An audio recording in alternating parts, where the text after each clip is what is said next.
Hi everyone, I'm Jeff. And I'm Anna, and you're listening to We Judge a Show by Its Pilot, a podcast hosted by us, a married couple with an endless love for TV. Whether you're looking for a new show to binge or wanting to revisit an old classic, let us be your guide through the infinite list of TV shows. So come join us every Friday as we discuss the pilot for a TV show while also sharing personal stories that parallel the storylines. We Judge a Show by Its Pilot, where your new favorite show is just one click away.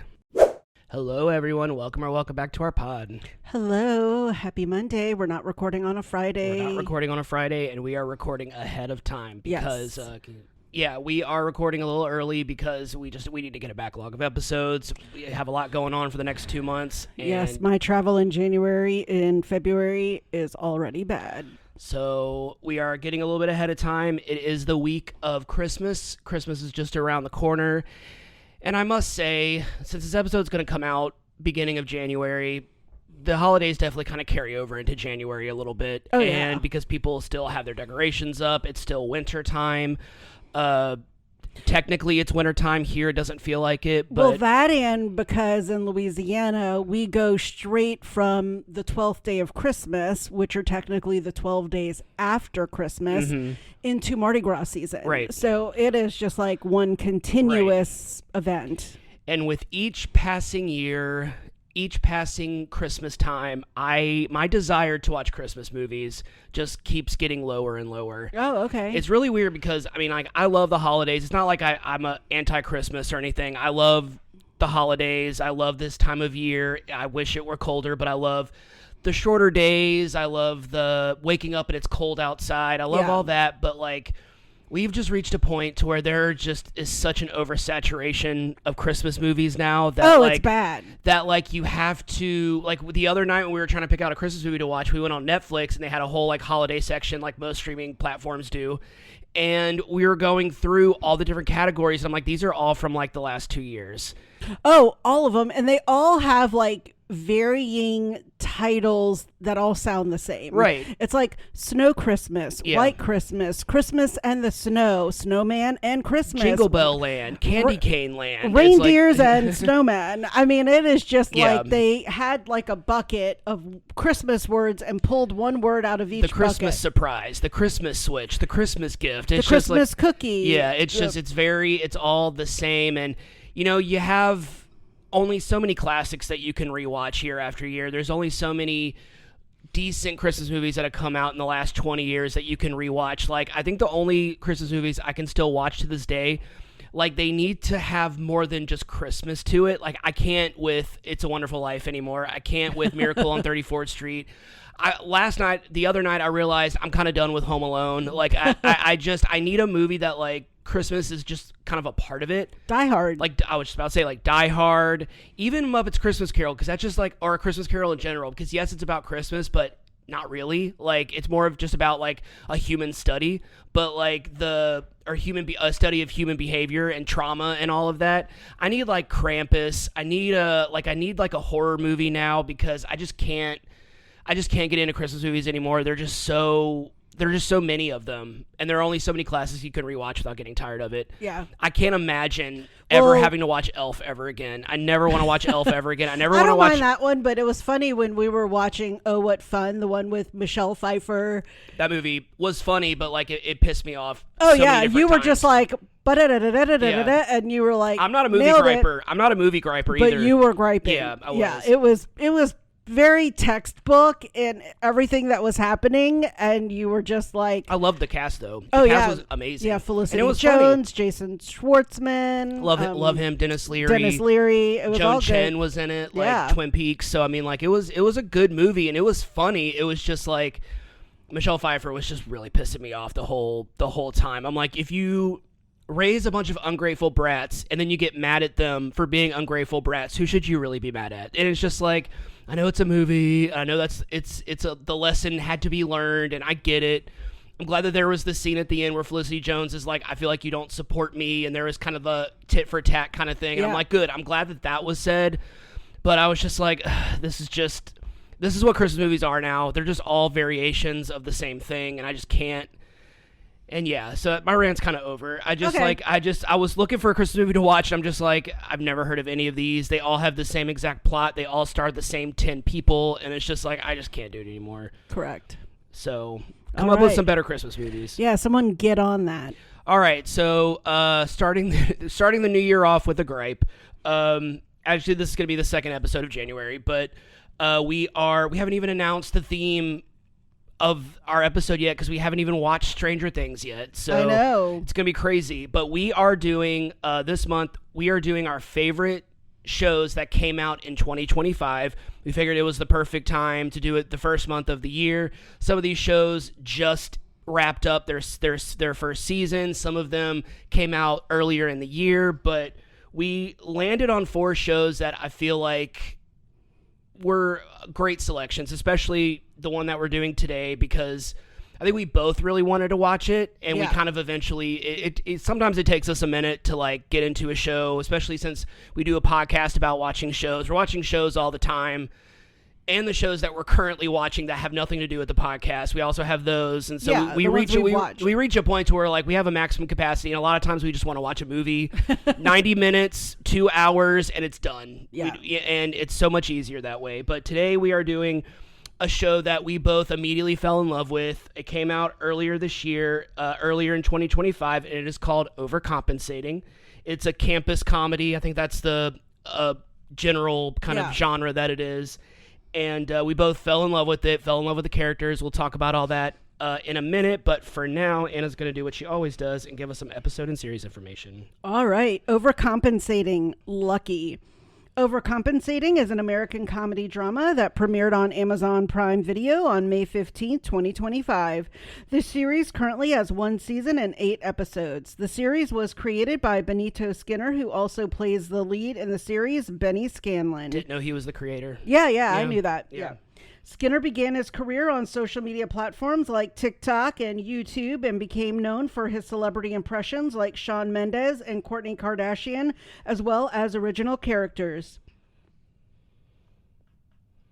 Skinner has described his work as fully rooted in pop culture.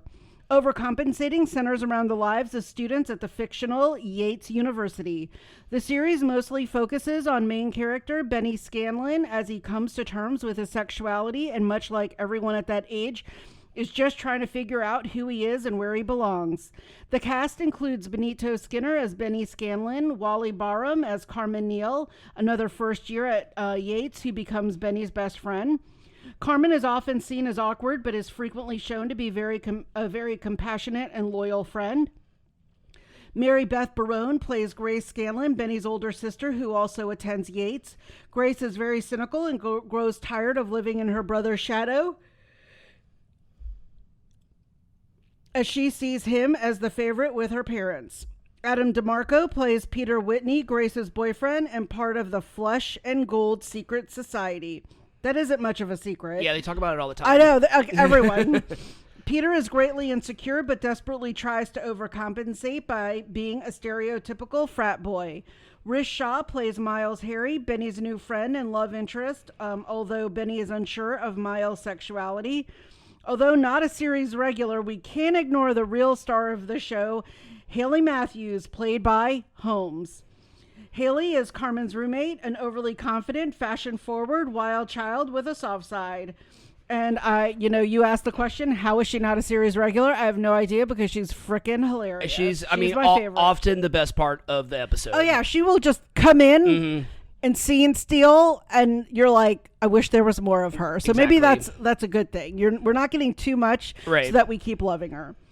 Connie Britton, who's everywhere, and Kyle MacLachlan play Benny and Grace's parents. Comedy legend Andrea Martin plays the Dean of Yates. Love her. Oh yeah.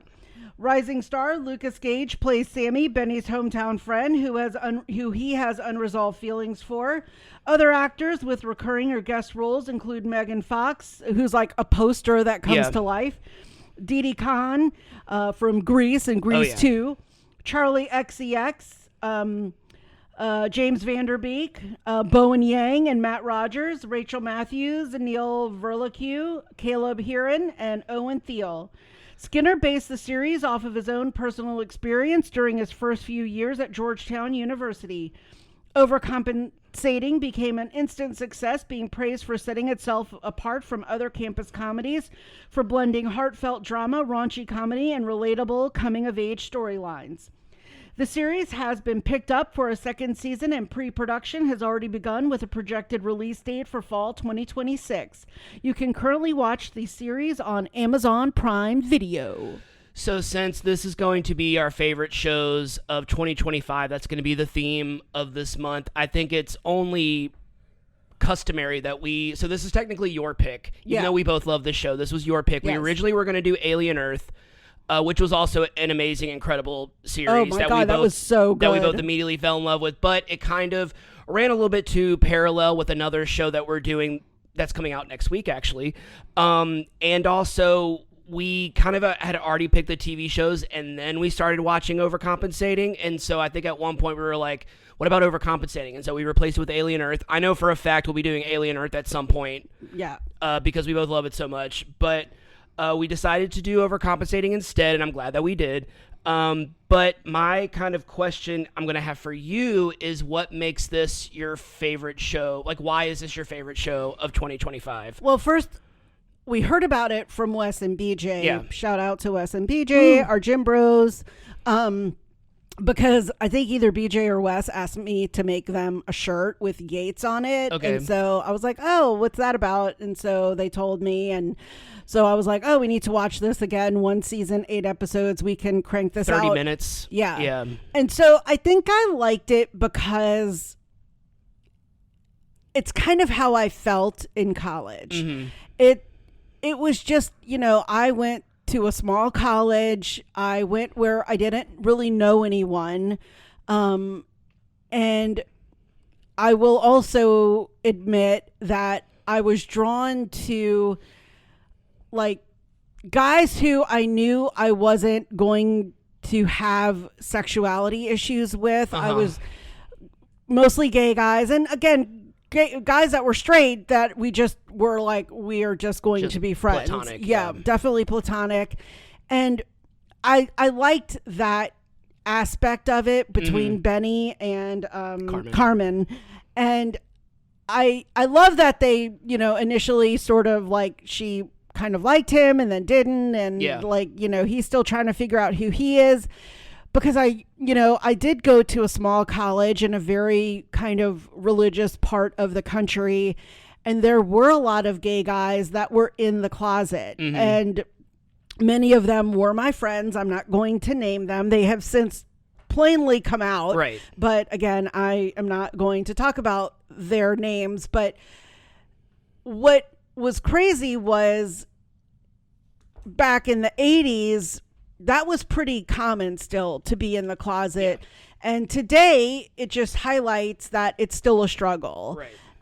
From your parents, from your friends, from society. And I could very much relate to that in how my guy friends were. Right. And I always felt like an ally. I mean, one of my very closest friends, I was the first person he came out to. And it was kind of ironic because, and if my sister's listening, she will know who it is, but he didn't always treat me the best, but I was always there for him. Yeah. And he didn't even like tell his friends who he would almost always kind of diss me for. Gotcha. I was the one who he came to, and I was just like, I was frustrated because I was like, I've always been here. And like, you're not even telling your friends who you diss me for, right. And so like, I could kind of relate to Carmen as being kind of, I hate saying like the doormat, and she kind of is though. Right. Yeah. And so that's where I was just like, I've been there, done it. And, I know a lot of Bennies and, it's still probably a struggle today with parents who have expectations, be it religious or sports or academics. And, that's just, how far we haven't come in almost 40 years, at least since I've been in college. So I think I liked it, but I also thought it was funny. I thought it was great to see roommate dynamics because I had great roommates in college and we were fun, and we had great hall mates and dorm mates, and we were all friends. And I think I love that about a small college, because you did really get to meet the people that were at your college. Right. And so I did. I loved it because I could kind of picture myself at Yates. Yeah. So, yeah. Yeah, I remember. So we have a name drop. We have a Fire TV.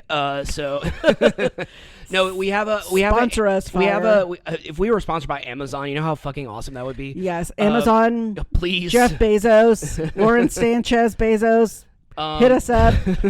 Y'all got some cash. So if you have a Fire TV, much like if you have any like smart platform TV, whatever that platform is, like for Prime Video, whatever original series is like kind of trending, it'll pop up on your main menu and you'll see like the thumbnail for it and everything.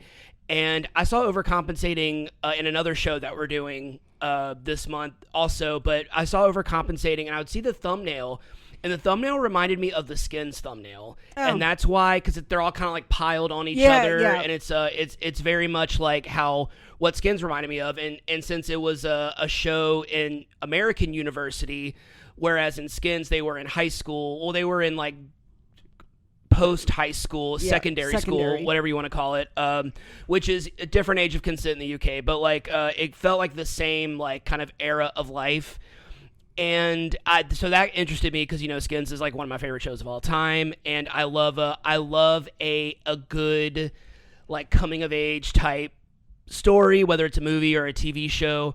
But we've talked about this before. I didn't really go to college, so I love watching college shows because it's not so much that like I'm like, oh, I wish I did that. It's always like, I wonder what it would have been like had I gone to college, how I would have dealt with living in a dorm, how I would have dealt with campus living and all of the politics that go into... If you would have been in a frat. I definitely would not have been. You know what? Who knows? I will say maybe not at a school like LSU. No, absolutely not. But maybe at a smaller one. Yeah. Like where it was part of being social. Had I gone to like Northwestern and or ULM or something like that. I know at every university, being in a fraternity or a sorority is being social, but yeah. At a small college, it's definitely part of the social aspect because it's like how you got to meet people. Right.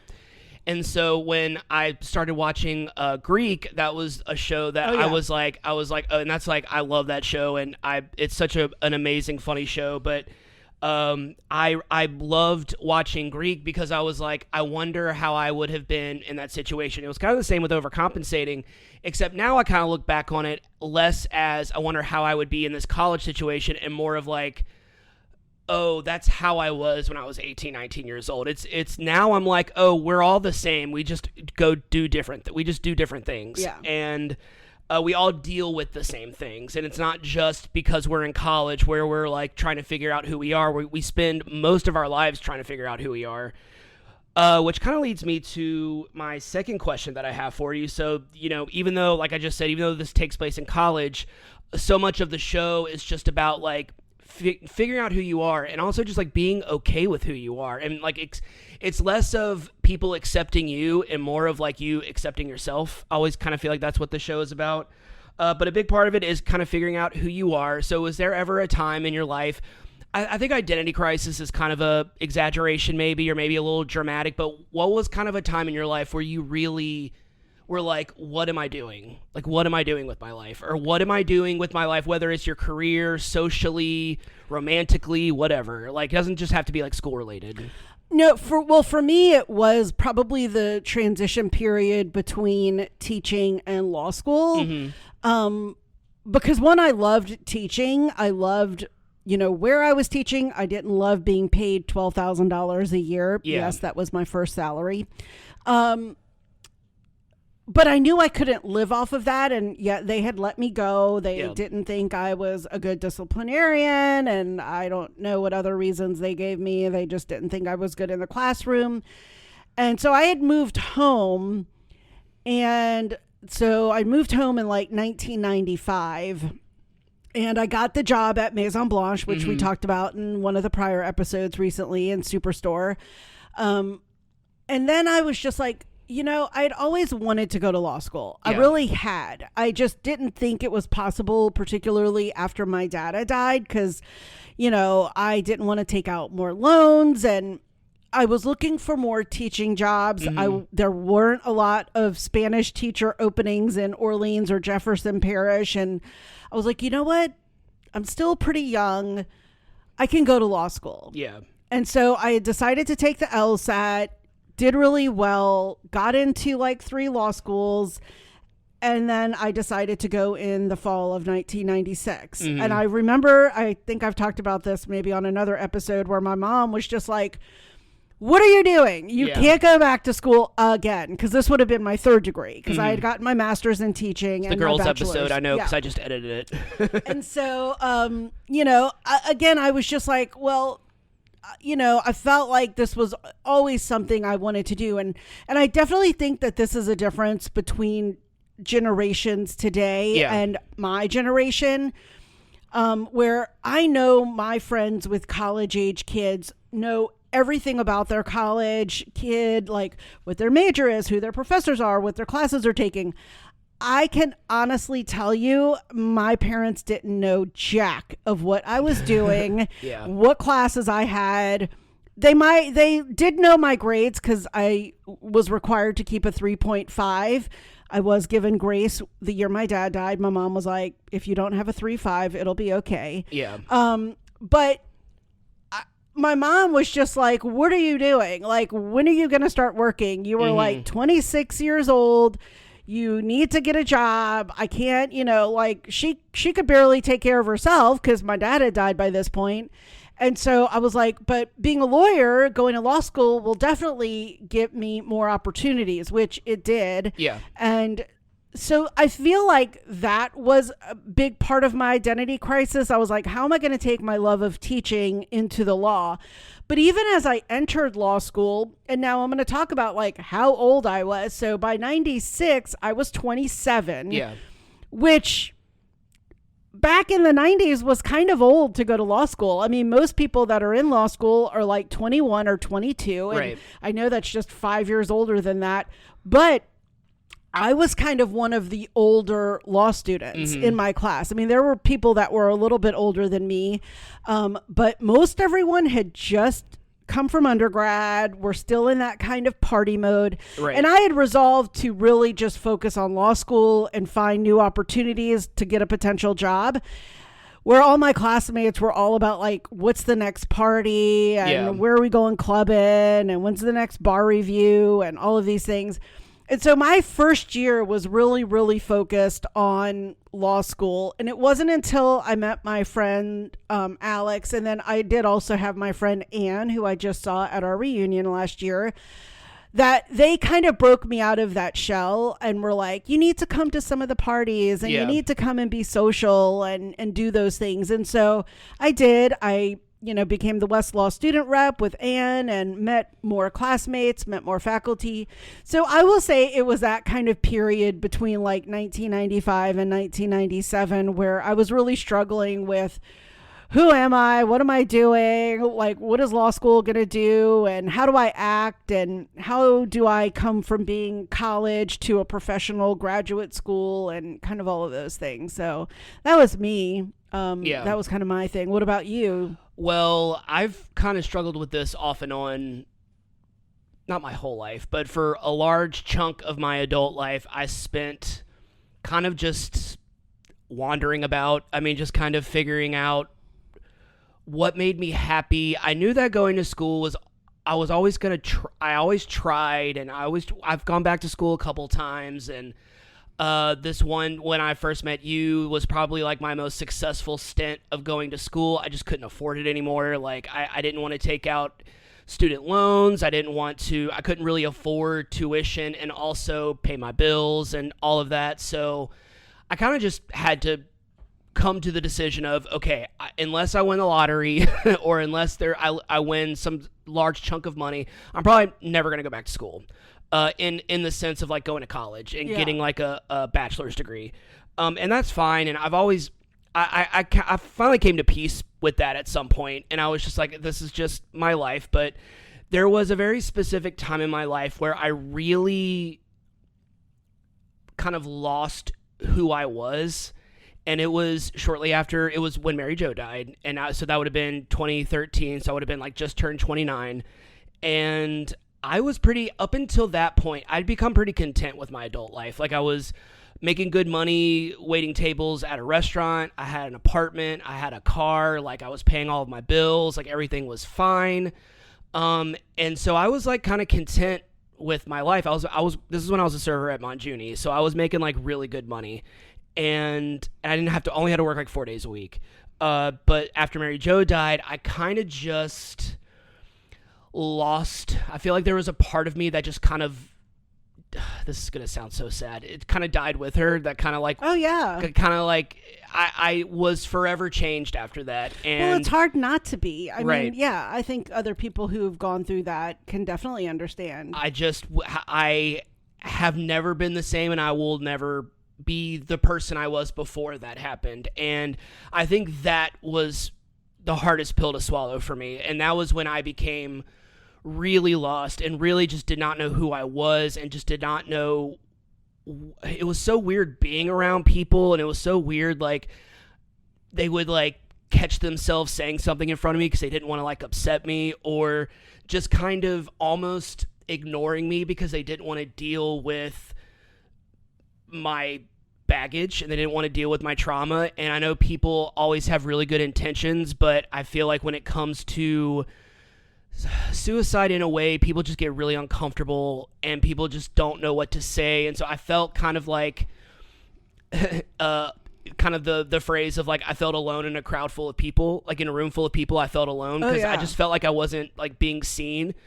And so I kind of just lost myself, and I started acting out, and I started kind of like I started drinking heavily, and I was very much just numbing the pain. And there was one night, it was a holiday party at the place that I worked at, and I had mixed medication that I was taking with alcohol, which is you're really not supposed to do that because it can cause you to black out. And I woke up that morning and I had completely trashed my bedroom. Like, I don't know why I did it. I don't know what happened, but everyone was like, yeah, you just went in your room and just started throwing stuff. And I was just like, wow. And everyone was just like, they didn't know how to handle. Wait, we were about to say. I was going to ask you, was this the holiday party like 2 months after Mary Jo passed away? This was the first. So this would have been. This is right before we met. This was the 2015. 2015. Okay, so like about a year and a half. Yeah. So when that happened, and I kind of woke up the next day, and everyone was just like, you were just throwing stuff, and then you were on the ground, passed out, and everyone was just like, that is so not you. That's so uncharacteristic of you. I'm not like a violent person. I'm not no, not at all. I'm not someone that like rages and like that. And so I really had to do a lot of soul searching, and I didn't really know where to start. I didn't really know what to do. And then right when I was dealing with all that, that was when I met you. And that was when I was still going through this, whatever you want to call it, existential crisis, whatever, identity crisis, whatever you want to call it. That was right when we kind of met, was when I was starting to kind of like get over the hill. I had kind of been climbing up, and I was just like kind of at the top when we met. And then I was just kind of trying to figure myself out. And then there was all this complications between you and me, because I didn't know if this was something that I should be doing, if I should be getting into a relationship, but I had all these feelings for you. So I didn't know how to, I didn't want you out of my life, and like, but I knew I was like messing that up. And finally we had to come to Jesus moment. Maybe we'll talk in great detail about that one day, but maybe we will. I feel like when I met, and I don't want to be someone that sounds like I need to be with someone in order to be happy, or I need to be in a relationship in order to like have an identity, because that's not what I'm saying. But what I am saying is that meeting you and us falling in love and having the amazing relationship that we have, I really needed that, because the process leading up to that, I was kind of healing myself in a way. I was kind of like, I needed to figure out who I was, and I finally just kind of figured out that I'm just someone that, and now it's so simple and it's so like, I can't believe I never came to this, but I think I was also pressured by my parents and by society in general, who were raised in order to be happy, you need to do A, B, and C. Oh, and same. and I didn't buy that, and I was just like, I just was never I never subscribed to that, and I think people made me feel not less than, but made me feel like I should second guess my instincts and second guess my identity and who I am. And I think I finally just reached a point to where, and it was meeting you, where I just kind of came to this point where I was like, this is what makes me happy. This is what I want to do. I do not want to identify myself by my career. I do not want to be someone that, like, when someone's like, so tell me about yourself, and then I just start talking about my job. Like, I know so many people that are like that. I know so many people that their career is their identity, and that's great if that's you, but for me, that's just not what I care about. What I care about is being happy and doing the things that I want to do, and I don't live to work, I work to live. And that is my kind of philosophy. It's not an original one, but like it's my philosophy. I have the job that I have. It pays my bills. I'm able to ask off work so we can travel. I'm able to take off whenever we need to go do something. You and I have a very active social life, and so that's what I kind of care about, and not really what I'm doing during work hours. And I kind of, not only I had to figure that out for myself, but I had to like kind of tell my family, like, I was like in my pushing 40, and I'm finally like telling my parents, I'm like, no, I'm just going to work in a restaurant, and I'm going to be a manager, and I don't have a degree. I don't have this fancy job, but I'm doing what makes me happy because I'm able to do things outside of work that make me happy. And to me, that's what matters. Yeah.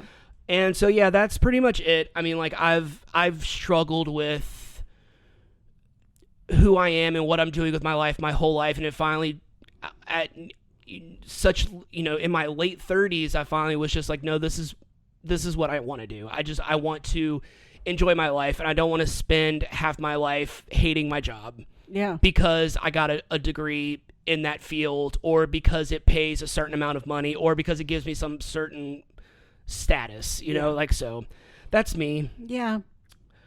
So a big part of this show is just to jump into another topic. Okay. So this show is, there is a little bit of an element of like feeling like an outcast, feeling like an outsider. You know, I think Benny is probably, even though he was like most popular kid in school, he was really well liked, he probably always felt like an outsider because he was always struggling with his identity and his sexuality. And, you know, I've talked about many times on this podcast, I've talked about growing up and being an outsider and being bullied and always feeling like I was different, but I don't know if you have. I know you talked about the mean girls in middle school that I wanted to beat up, but was there ever a specific time maybe in your adult life that you felt like an outsider or an outcast? Well, it's not so much as an outsider or an outcast, but I will say currently in my career, I teach legal research online, and the evolution of technology right now is happening at lightning speed. Mm-hmm. It's rapid fire. It is something new every single day, every single hour and minute. It is like constantly keeping up with stuff. Mm-hmm. And so while I felt like my seniority gave me this leverage of like, I have this experience, I know more than you, I do worry that my new younger colleagues are coming in knowing more than I do, with less experience with the company, but that's just because they're younger, they've had more experience with technology. We are now dealing with kids who were born with phones in their hands. I mean, like, I don't know what the year is of the kids that were born where they've never known like life without a smartphone. Right. I mean, what is that, like the year 2000-ish or so? You know, we have like the internet babies, the ones that were born and they've never known life without the internet. Yeah. And so I do worry at times. It's also why I am very avid with teaching myself all of the new products, all of the new technology, the new language, so that I can try to stay ahead of some of my colleagues in that way and not feel like I'm an outsider or that I'm too old to know this information, because you can easily feel like, oh my gosh. I mean, I've joked before, like if I didn't have this job, I would go back and, go to teach at a high school and work, the 9 months out of the year and have summers off. I don't even know if I could go back and teach high school. It's so different. Yeah.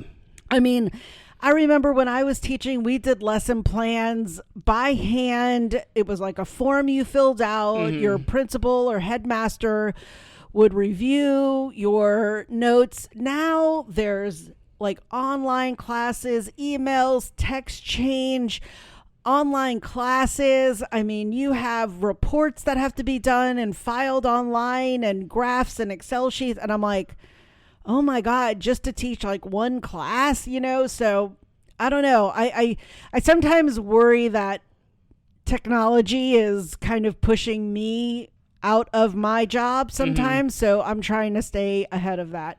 And that's really kind of one of the only concerns that I have in the big scheme of like, worrying about becoming an outsider or outcast or feeling like I can't keep up in some way. What about you?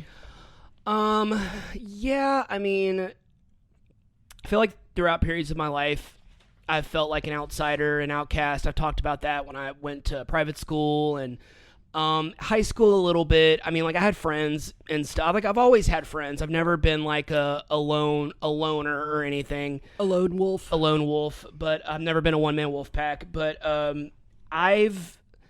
there are times where even as a grown adult in my, now I'm 41, there have been plenty of times where I have felt like an outsider, like an outcast. I don't necessarily feel like I'm outcasted at my current job, but there is always I always kind of feel like I'm just in a different point in my life than other people. Like I feel like I think it's sort of the same thing in a different way, is that you are a little bit older than the majority of the other employees there. And it's not so much that because they don't make me feel like an outcast. I'm well included in conversations, and they're normally somewhat impressed that, I mean, like I'm not like a chronically offline person. I'm a very online person, and I know the trends, and I've heard about all of the random influencers and TikTokers and stuff like that. Even though I'm not really on TikTok, it's hard not to know certain things when you're online a lot. Right. And I'm on Reddit a lot, so like I know a lot about that stuff, and they're all really into like anime and video games, and I'm well versed in both of those things, so like I can have those conversations. But it's not so much like a maturity thing, because they're mature, they're in their 20s and they're mature for their age and they're perfectly fine. But I feel like there are just certain mentalities that are different when you're younger versus when because there are times where I'm having conversations with them and I'm like, when I was 25, I would have said the same exact thing. Like I would have felt the same exact way. And it's funny because like the way they think of themselves now is very like, oh, I'm always going to be this way. And I just want to be like, no, you're not. Like, you're going to be so vastly different in 5 years, 10 years, 15 years. And in that way, I feel like an outsider, because sometimes I'm just like, I don't always know what they're talking about. I'm not always interested in what they're talking about. There are times where I feel like they are saying things and not really thinking about what they're saying. They're not thinking about how, if a customer overheard them, how they would feel about it. I don't think they're and like I said, when I was that age, I was the same way. Like, I was not thinking about what I was saying. There were a lot of things I was saying because I wanted to be funny, because I wanted to make a joke. But now I am so much more self-aware, and so much more like socially conscious about stuff, that I'm just like, not only do I not say those things, I don't want to say those things because I don't feel that way. So it's just like, I don't want to say things just because they're funny. Like, or because people might think that they're funny. Right. And so, yeah, I mean, that's pretty much it. Like I said, I've talked about before when I was a kid and I felt I felt like an outsider, outcast. I mean, when you're a young, anything out of the norm will make you an outcast. So, I mean, like, or picked on or whatever. Like, I did theater in middle school, and I got picked on for that. And then I'd go to Woodlawn, and I'm in theater, and, like, no one ever cared. You know, it was just like, I'm like, oh, this actually isn't a big deal. You know, it's just kind of like, and that kind of stuff. So that's pretty much it. I mean, like, I've been pretty, I'm okay with, I don't need to be in every conversation. I don't need to be in every social circle. I don't need to be involved with everyone. So I'm fine with maybe being a little bit of an outcast or an outsider. Maybe I wouldn't pass that up. Well, maybe I'd be okay with I've that. also had a favorite quote: "To get nowhere, follow the crowd." Right. I mean, I've never been afraid of going against the grain. Right. You know, and it's hard to do that, especially when you're younger, because you are afraid of feeling like you're an outcast or that you're doing something wrong or bad or that no one likes you. So, but I don't think I've ever been afraid of that. I mean, and I can go back to college was when there was one guy who was the president of one of the fraternities came out of the closet. He lived in New Orleans, and he was a guy who I regularly got car rides home from. He was sitting alone in the cafeteria. The fraternity had turned their backs on him, great brothers. And I went and sat next to him in the cafeteria. And he was like, Anna, you don't want to sit next to me. And I was like, I will always sit next to you. Oh, and, you know, I was like, you are no different to me today than you were yesterday. I love is love, as it has always been. And so I do remember people were like, oh my gosh, Anna is sitting with him. Mm-hmm. And, you know, like whispering and people in the cafeteria. Yes, that is the small school that I went to. But the irony is the fraternity that he was in had a lot of gay guys in it, you know, and they were the ones turning their backs. And so, like, you're exactly right. It's like, what you're doing now isn't who you'll be in 5-10 years. And, you know, again, we're all stupid when we're that young. Right. And so, yeah. All right, ready to get into this let's do it. plot summary? All right, let's get into it. Not too long. Nope. Yeah, it's like 25, 30 minutes. Okay. It's easy. Overcompensating plot summary. At the Scanlon house, a bunch of kids are at a sleepover. One of them is watching a DVD of George of the Jungle, the Brendan Fraser George of the Jungle. Oh, yeah. And he keeps replaying a segment where George has his shirt off. Oh, yeah. The rest of the boys wonder why he is doing that, so he panics and changes to a Britney Spears video, which is the name of the episode. Lucky, I just got that. And here we are. Flash forward 10 years later, the same kid, Benny, wakes up on the day he is moving to the dorms at Yates University. His mother, Catherine, and father, John, drive him to campus where his sister, Grace, and boyfriend, Peter, meet them. Grace hates that Benny has also joined her school, but Benny is just doing what his father wants him to do, including studying economics. That has to be like the most boring class of all time. Oh, I remember taking economics in high school. It was the most boring class of all time. I'd rather would have taken a math class. Simultaneously, Carmen is dropped off by her parents, who leave soon after, which that made me sad. That bummed me out. Her high school boyfriend, Tim Watkins, texts her apologizing for falling asleep the previous night and wishes her the best at school. Carmen meets her roommate, Haley, and they head up to the room. Haley is bubbly, likes wearing pink, and brought a flat-packed IKEA vanity with her. Benny's parents also leave, and Ben rushes to meet his orientation group. On the way, a group of LGBTQ plus student activists catch his attention. He talks to some football guys and asks them about the direction to Conrad Quad, but they have no idea. A girl talks to him, and the football guys get excited, saying that the girl likes him. The LGBTQ plus group gives Benny directions. What? No, sorry. Okay. Okay. I had a brain fart. Okay. Sorry. The LGBTQ plus group gives Benny directions to the Conrad Quad. I don't know why it says squad. Sorry. Where he, I think that's why. It's a lot of words. Yes, where he meets with Carmen during orientation. A guy walking through campus catches Benny's attention for a second. Then Benny and Carmen strike up a conversation and become fast friends. Benny is from Idaho and Carmen is from New Jersey. Carmen invites Benny to a pregame party that her roommate is throwing. Before the party, Benny meets up with his sister and Peter. They buy him alcohol to take to the party. Peter pushes Benny to seal the deal with Carmen and get laid on the first day of college. Oh, yeah, sexy time. He invites Peter to a party at their frat house. Benny and Carmen leave the pregame party for the frat party. Carmen's friends also pressure her to have sex that night. Carmen keeps getting notifications of her boyfriend being tagged in photos on social media. On the way to the party, Carmen asks Benny to take a selfie, which she also posts online. Haley and her girlfriends follow Carmen and Benny to the frat party. Grace is not happy to see Benny. She suggests that Benny play beer pong with Peter and his friends. Carmen is good at beer pong, but Benny sucks. Carmen says she used to play with her brother and his friends. Carmen and Benny make out at the party and decide to go to Benny's place for sex. So Benny's roommate is on the rowing team, and he's like never there, but he always shows up at the best times. Right. They miss the shuttle bus, so Carmen does something daring, and they steal a university golf cart.